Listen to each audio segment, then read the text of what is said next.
عزیز طلباء السلام علیکم۔ آج ہم اپنا حصہ غزل شروع کرتے ہیں۔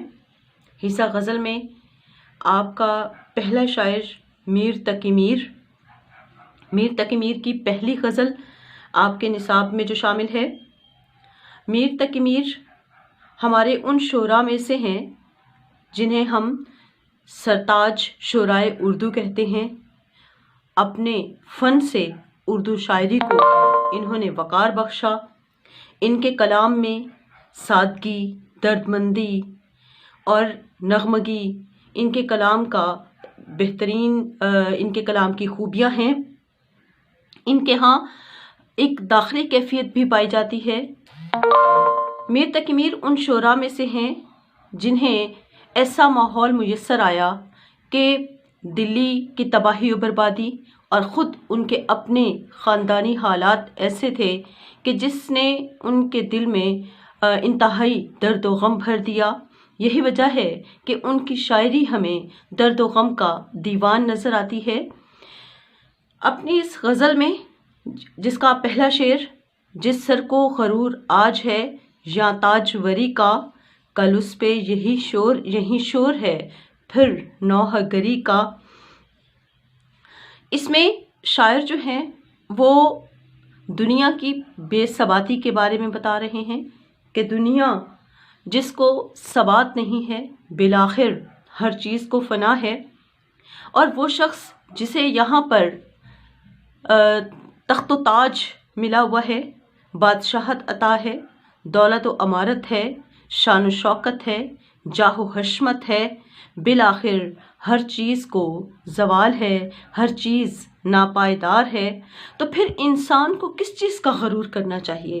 انسان کو کس چیز کا جو ہے وہ اپنا کہ میں بادشاہ ہوں، میرے سر پر تاج ہے اور میں ہر شخص پر حکم چلا سکتا ہوں، چاہے کوئی امیر ہے، غریب ہے، چھوٹا ہے یا بڑا ہے، کسی کو بھی یہ حق نہیں پہنچتا کہ وہ میری نافرمانی کرے اور میں ہمیشہ قائم رہنے والا ہوں۔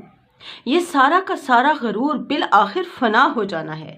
حکومت ہو یا چاہے اقتدار ہو، اس کی مثال تو ڈھلتی چھاؤں جیسی ہوتی ہے کہ بالآخر یہ ختم ہی ہو جانا ہے، تو پھر انسان کو کس چیز کا غرور کرنا ہے؟ ہر وہ چیز جو عارضی اور فنا ہے تو پھر انسان کو اس پر غرور نہیں کرنا چاہیے، کیونکہ بالآخر ہر چیز نے ختم ہونا ہے۔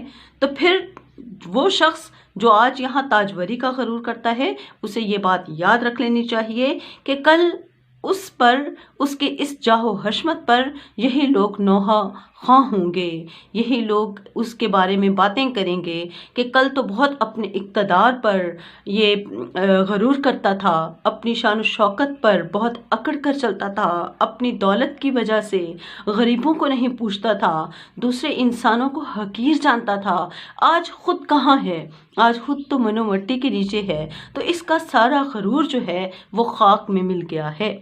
لہٰذا انسان کو ان تمام چیزوں پر غرور نہیں کرنا چاہیے، اور یہ بات یاد رکھنی چاہیے کہ انسان کے ساتھ جو چیز ساتھ جاتی ہے وہ اس کے نیک اعمال ہیں۔ آج اگر وہ دنیا میں اپنے تخت و تاج کی بدولت لوگوں پر حکم چلاتا ہے تو یہ کل سب چیزیں اس سے چھن جائیں گی اور بالآخر لوگ اس پر ماتم کریں گے، اور یہی وجہ ہے کہ یہ دنیا اور دنیا کا اقتدار، یہ سب چیزیں فنا ہو جانے والی ہیں۔ انسان کے نیک اعمال، اس کی بہترین اقدار، محبت، رواداری، مساوات کا برتاؤ، اخوت، بھائی چارہ، یہی چیزیں اس کے ساتھ جانی ہیں، اور یہی اس کے لیے بہترین جو ہے وہ دولت اس کی یہی ہے کہ وہ یہاں لوگوں کے ساتھ بہترین سلوک کرے، لوگوں کے ساتھ اچھا سلوک کرے، تاکہ اس کے جانے کے بعد بھی لوگ اسے یاد رکھیں۔ دوسرا شعر ہے، آفاق کی منزل سے گیا کون سلامت، اسباب لٹا راہ میں یا ہر سفری کا۔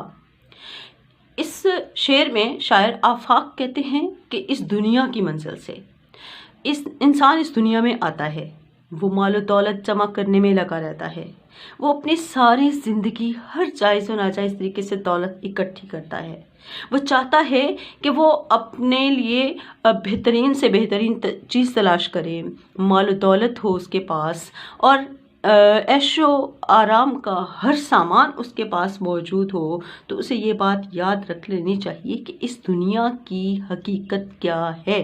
इस दुनिया की हकीकत ये है कि जो भी शख्स इस दुनिया में आया है वो जितना भी मालो असबाब इकट्ठा कर ले, बिलाखिर तो इन तमाम चीज़ों को ख़त्म हो जाना है। और जब वो इस दुनिया से रुखसत होगा तो फिर उसके पास कोई चीज़ साथ नहीं होगी, वो खाली हाथ इस दुनिया से जाएगा।